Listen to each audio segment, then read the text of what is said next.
Hello, Chem students. Okay, let's jump into dimensional analysis. Okay, so first thing, we have conversion factors that you're going to need to have memorized. And it's important that you're able to pull these quickly as you work through, and it's a skill that you can take and use throughout your life. And so our first conversion factor that we need to know is that 1 meter contains 100 centimeters, and that 1 blank equals 1,000 meters, so that would be 1 kilometer has 1,000 meters.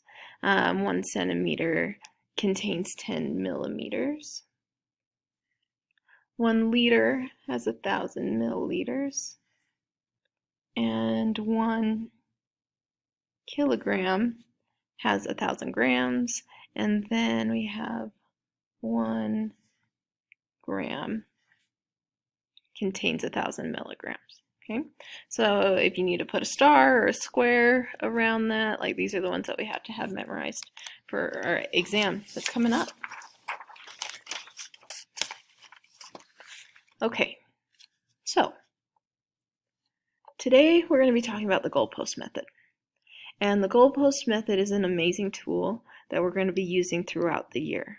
Now, something I want you to recognize that I know, okay? I know that most of these conversion factors and most of these unit conversions you can do without the goalpost method.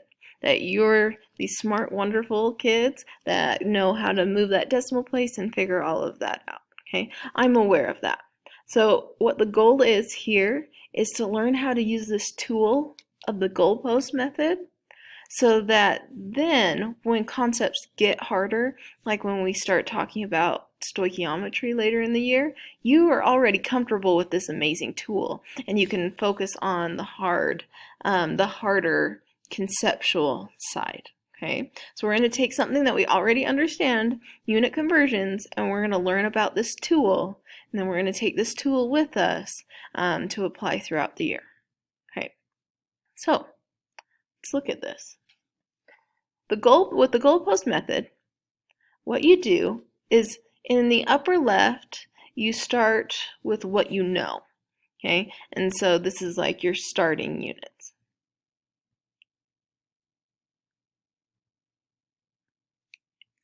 Now we want our starting units to cancel, and we want to be left with our desired units. So we're going to also put our starting units down here in the bottom right. So now we're on the top and the bottom of the fraction.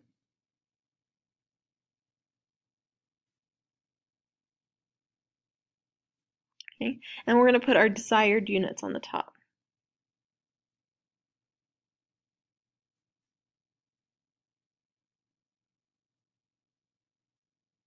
So that way we can end with our desired units.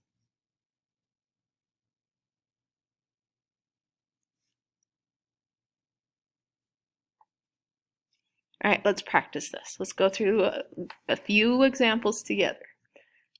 How many meters are there in 48 kilometers?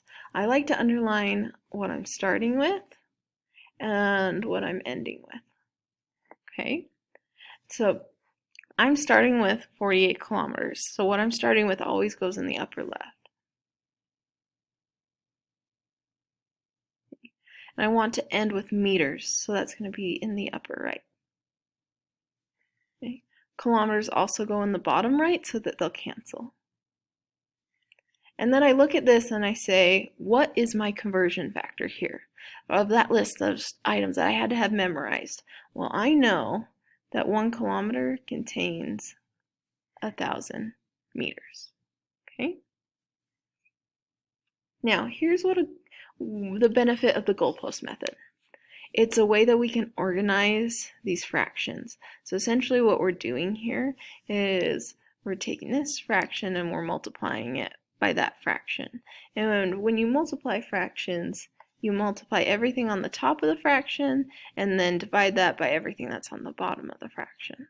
Okay, so kilometers is the unit of kilometers is on the top and the bottom, so they're going to cancel. Now, not the number, just the unit, okay? And so now on the top of my fraction, I'm going to take 48 times by 1,000. So I have 48,000, and then I have units of meter. And on the bottom of my fraction, I just have 1. Anything divided by 1 is itself, so my final answer here is 48,000 meters. Okay? So 48 kilometers is the same as 48,000 meters. Okay?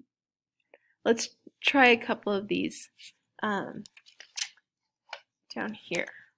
Okay? I'm not going to do all of them, but let's jump around. Let's do a couple. Let's start with number 15. I'm starting with 5 liters, and I want to know how many milliliters that is. So I lay out my goalpost. I'm starting with 5 liters. I want to end with milliliters. I'm going to put liters on the bottom so that it cancels and we're left with that desired unit. Now we have to find our conversion factor. And we know that 1 liter contains 1,000 milliliters. Okay. So liters cancel because it's on the top and bottom. On the top of my fraction here, it's going to be 5 times by 1,000 units of liters, and then that's just divided by 1. And so we're left with, milliliters. So we're left with 5,000 milliliters. Okay, let's do another one. Let's see, what would be a good one? Let's do number 16. I'm starting with 16 centimeters. Okay. Put centimeters on the bottom so that it cancels. Millimeters on the top because that's my desired unit. Now this conversion here, we know that 1 centimeter contains 10 millimeters. And again, if you're like, where are you getting these numbers from, Mrs. H? They're in that list of conversion factors that we have to have memorized, okay? So you're going to have to memorize that 1 centimeter contains 10 millimeters. Centimeters cancel. The top of my fraction is 16 times by 10, which is 160, and then units of millimeters divided by 1. So it's just itself. Okay. What about, let's see. Yeah, let's look at number 12 here. I'm starting with 480 centimeters. I want to know how many meters. Okay, centimeters on the bottom, so it cancels. Now, what's that conversion factor? 1 meter contains 100 centimeters. The units cancel, not the numbers, but the units. And on the top of my fraction, I have 480 meters divided by 100, okay? And so that would be 4.8 meters. All right, take a moment, go through and finish these conversion factors and these unit conversions, okay?